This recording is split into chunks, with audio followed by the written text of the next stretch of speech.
वायुमंडल का वर्गीकरण, क्लासिफिकेशन ऑफ एटमॉस्फेयर। अब इसको हम लोग डिवाइड करके हम लोग पढ़ेंगे कि वायुमंडल, सबसे पहले हम लोग जानते हैं कि हमारे जो वायुमंडल है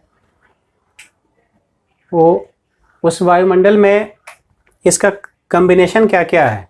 हमारे वायुमंडल का सबसे पहले कम्बिनेशन जब हम लोग देखते हैं नाइट्रोजन, इसमें नाइट्रोजन की मात्रा 78.08% पाया जाता है। फिर ऑक्सीजन, दूसरा इसमें मात्रा, बड़ी मात्रा जो है ऑक्सीजन का है जो 20.95% होता है।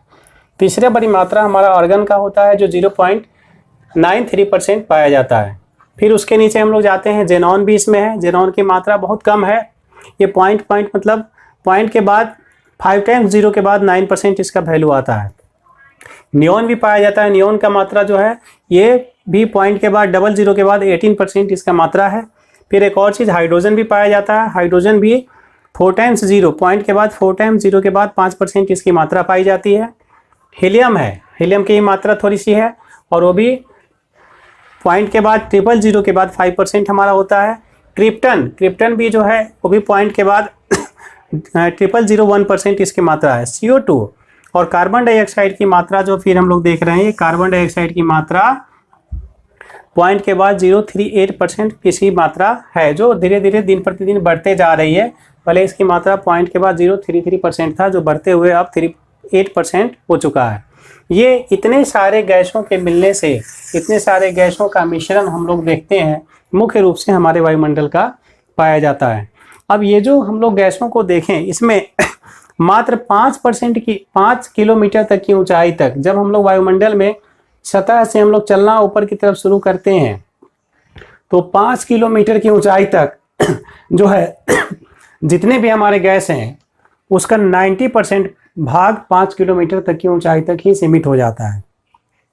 5 किलोमीटर की ऊंचाई के बाद जब फिर ऊपर की तरफ आप बढ़ते हैं तो 10 किलोमीटर तक की ऊंचाई तक जो है, ये 10 किलोमीटर की ऊंचाई तक धूल कण और जलवाष्प का 99% भाग पाया जाता है।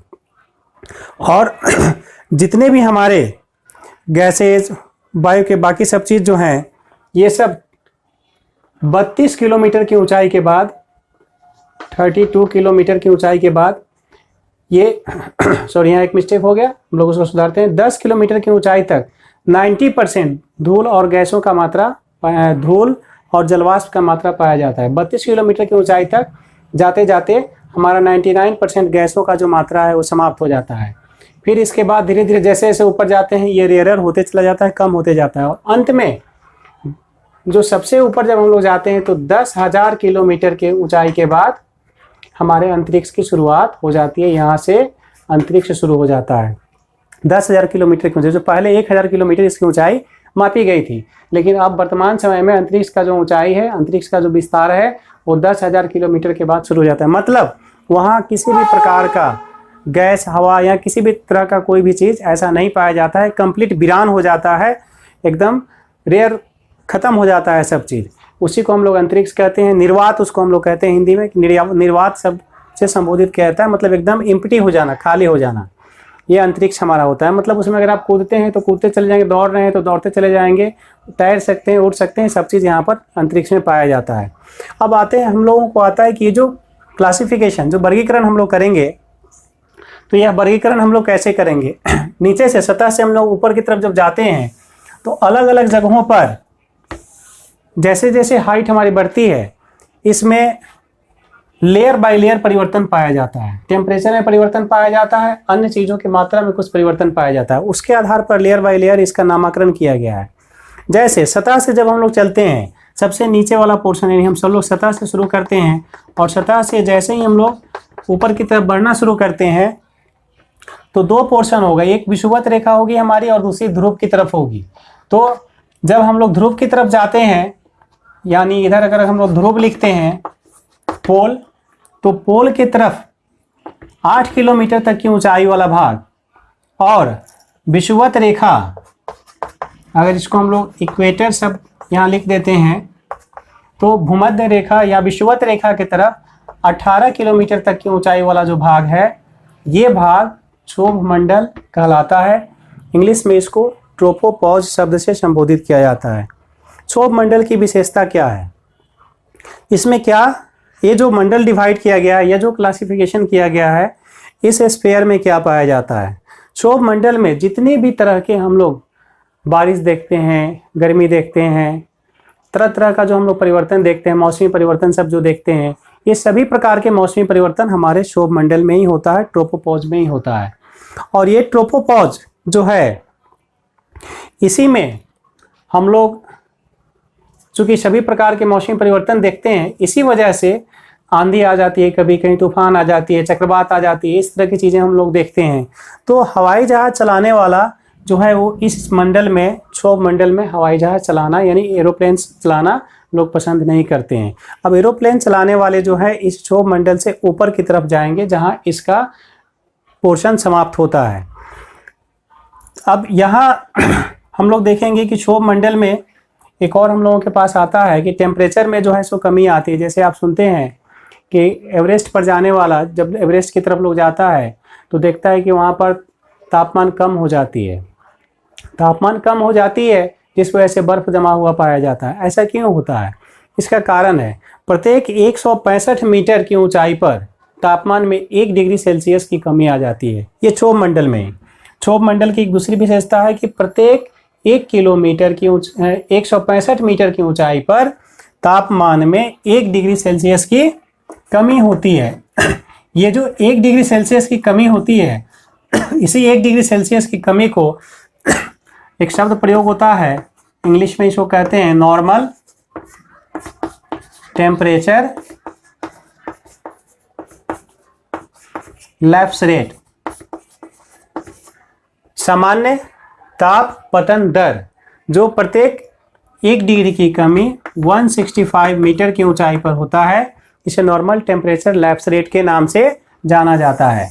ये सिर्फ क्षोभ मंडल में ही हमारा होता है और इसी कारण ऊंचाई के साथ हमारा ठंड बढ़ते जाती है और हम लोग ऊंचे ऊंचे पर्वत वाले भागों पर हम लोग देखते हैं कि वहाँ पर बर्फ का जमावड़ा पाया जाता है। इसे नोट कर लेंगे कि प्रत्येक 1 डिग्री सेल्सियस की कमी होती है जब हम लोग क्षोभ मंडल में ऊपर सतह से ऊपर की तरफ बढ़ते हैं, तो प्रत्येक 165 मीटर की ऊंचाई पर तापमान में कमी आती है, 1 डिग्री की कमी आती है, जिसे नॉर्मल टेम्परेचर लैप्स रेट के नाम से जाना जाता है।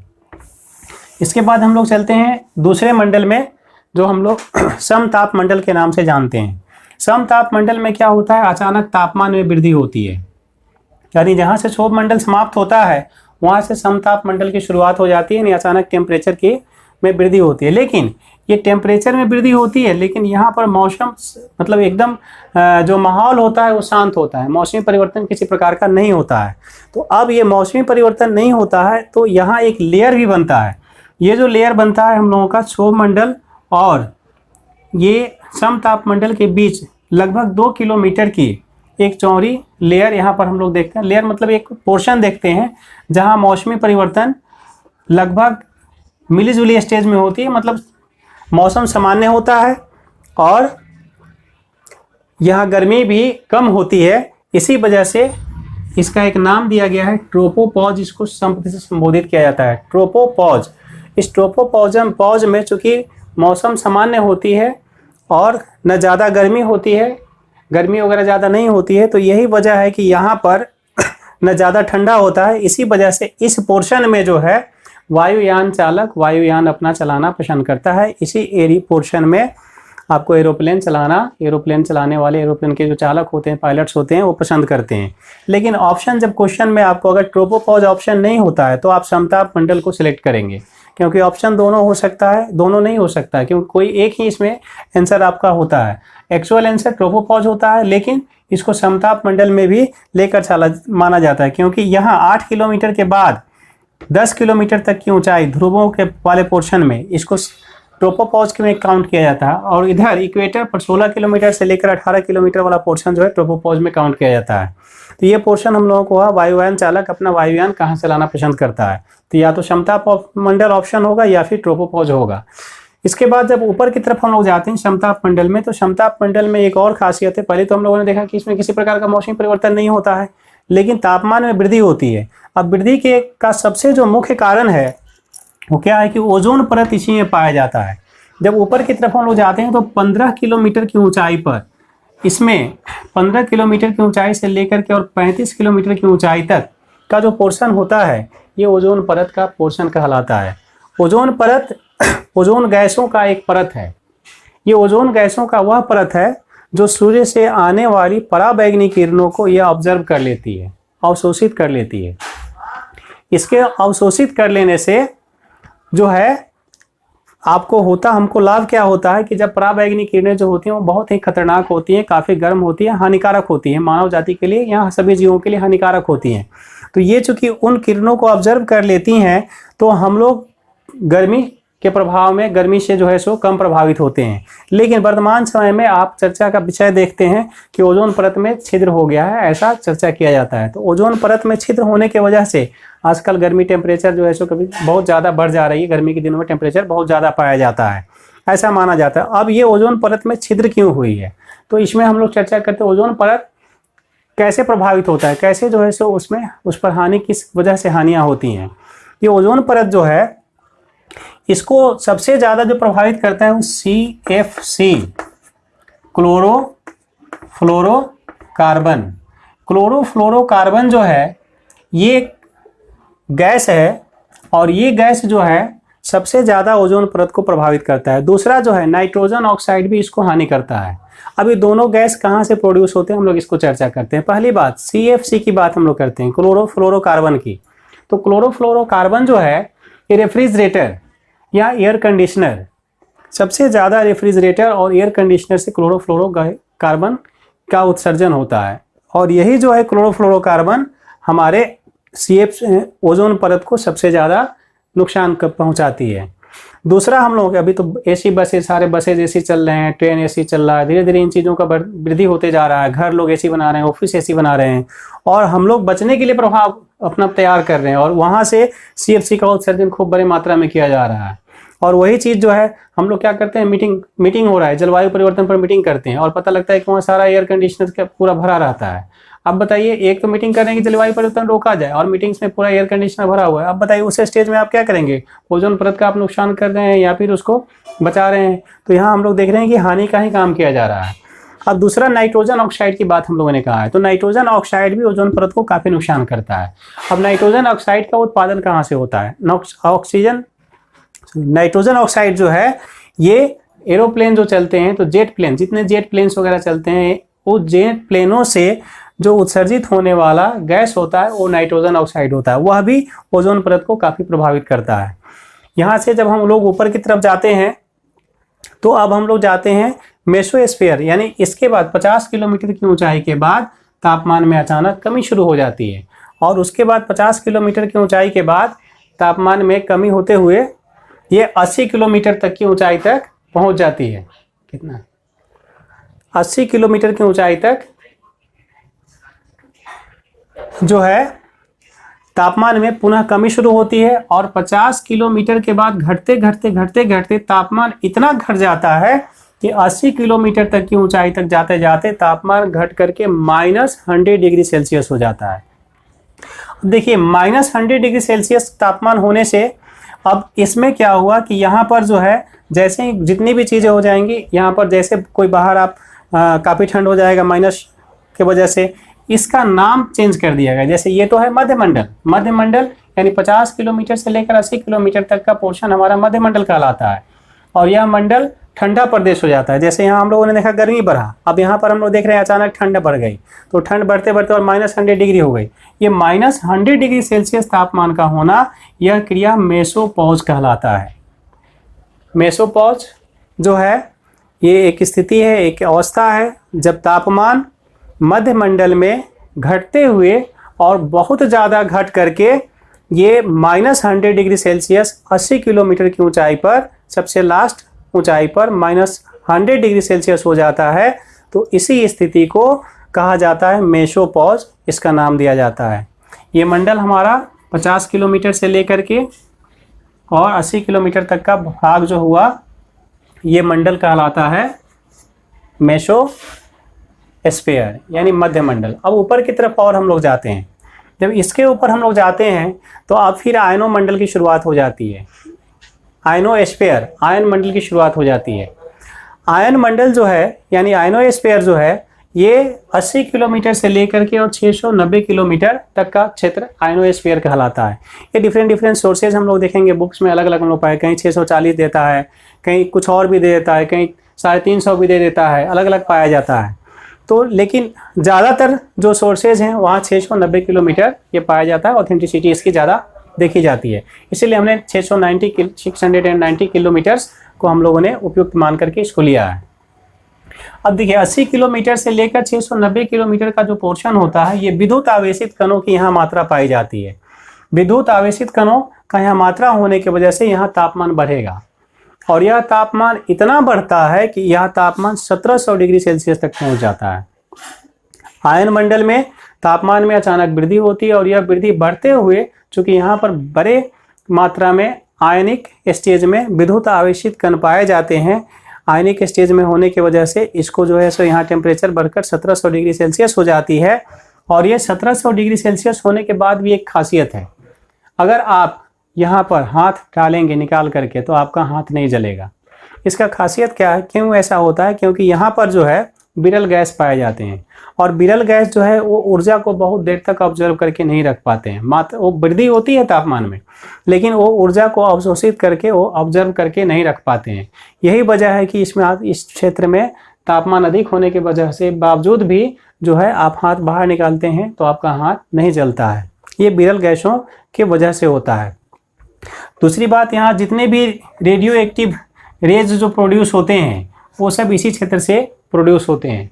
तो ये आयन मंडल से ही रेडियो तरंगों की उत्पत्ति होती है। ये भी क्वेश्चन अक्सर पूछा करता है कि किस वायुमंडल के किस भाग से रेडियो तरंगों की उत्पत्ति होती है, तो हम लोग वहाँ आंसर देते हैं आयन मंडल से रेडियो तरंगों की उत्पत्ति होती है। जब आगे हम लोग जाते हैं इसके ऊपर की तरफ बढ़ते हैं, यानी 690 किलोमीटर के बाद फिर बाह्य मंडल की शुरुआत हो जाती है, एक्सोस्फीयर। अब ये एक्सोस्फीयर क्या हुआ? एक्सोस्फीयर में क्या होता है कि यहाँ पर 4 गैसों का लेयर पाया जाता है। नाइट्रोजन सबसे भारी, चूंकि नाइट्रोजन होता है इन सब चारों गैसों में, तो नाइट्रोजन का लेयर सबसे नीचे होता है। क्वेश्चन कभी कभी ये भी पूछ देता है कि सबसे जो बाह्य मंडल में गैसों का लेयर पाया जाता है उसमें सबसे नीचे कौन सा गैस होगा? तो वहाँ सबसे नीचे नाइट्रोजन होता है। नाइट्रोजन के बाद दूसरा लेयर जो होता है वो ऑक्सीजन का होता है। ऑक्सीजन के बाद तीसरा लेयर जो होता है वो हीलियम का होता है, और हीलियम के बाद जो चौथा लेयर होता है वो हाइड्रोजन का होता है। ये सभी क्रम से लेयर बाय लेयर इसमें पाए जाते हैं। नाइट्रोजन, N2, O2, हीलियम और हाइड्रोजन, ये सभी क्रमशः लेयर बाय लेयर पाए जाते हैं। तो क्वेश्चन पूछता है कि किस मंडल में, वायुमंडल के किस भाग में जो है वो विभिन्न गैसों का लेयर पाया जाता है? तो वो लेयर जो है बाह्य मंडल में पाया जाता है, और उसका क्रम क्या है? तो सबसे नीचे N2 होता है, उसके ऊपर O2 होता है, उसके ऊपर He होता है, और हीलियम, और सबसे लास्ट में जो है वो हाइड्रोजन होता है। ये गैसों का लेयर पाया जाता है हमारे बाह्य मंडल में। ये हम लोगों का था वायुमंडल का क्लासिफिकेशन, वायुमंडल का वर्गीकरण। अब इस टॉपिक में हम लोग एक बार फिर से रिवाइज करते हैं, और एक चीज़ हम लोग ओजोन परत के बारे में एक और पॉइंट हम लोग जान लेंगे। ओजोन परत जो था इसका खोज सबसे पहले 1913 ईस्वी में फ्रांसीसी जो भूगोलवेता थे या साइंटिस्ट कहिए जो लोग थे, उनका नाम था चार्ल्स फैब्री और हेनरी ब्यूसन। ये 2 लोग मिलकर के ओजोन परत का खोज किए थे। इन 2 लोगों के इन्वेंशन में दोनों फ्रांसीसी वैज्ञानिकों ने ओजोन परत का खोज किया था। तो ये ओजोन परत किसने खोजा? तो 1913 ईस्वी में चार्ल्स फैब्री और हेनरी ब्यूसन के द्वारा ओजोन परत की खोज की गई थी।